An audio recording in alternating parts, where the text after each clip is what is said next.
Food recalls have been making headlines this year, and climate change could be affecting them. ABC 17 Storm Track meteorologist Nate Splater joins us live in studio after looking at recalls in tonight's ABC 17 Storm Track Climate Matters. Nate? Yeah, if you guys think you're hearing more about food recalls here recently, they have been on the rise. That is due to many factors, but climate change could be at play here. Pathogens like bacteria and viruses are the second leading cause of recalls behind allergens, and these outbreaks have been getting a lot of attention recently. This past summer, Premier brand Boar's Head recalled millions of pounds of their deli meat after a listeria contamination killed 10 people and led to the closing and investigation of a Boar's Head factory in Virginia. More recently, McDonald's Quarter Pounders have been linked to an outbreak of E. coli that has left one dead and dozens hospitalized. These recalls have been on the rise in recent years, jumping 20% since 2020, according to the U.S. Food and Drug Administration.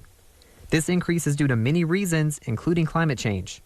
I spoke to Dr. Aslan Mustafa, an MU professor of food science, to learn more about how the climate is affecting these foodborne diseases.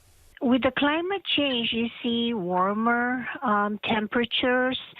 The air temperature is warmer, water temperatures are warmer. So we do see an incline in the numbers of foodborne disease outbreaks. They can survive better. They can even multiply depending on the temperature.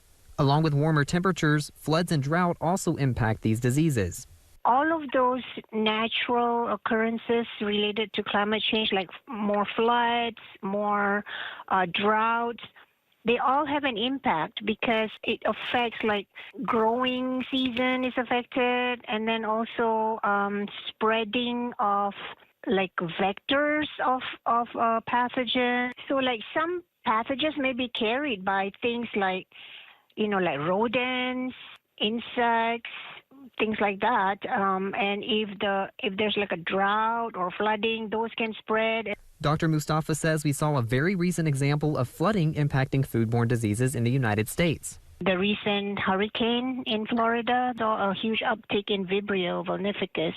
So that is a nice example of what we're talking about.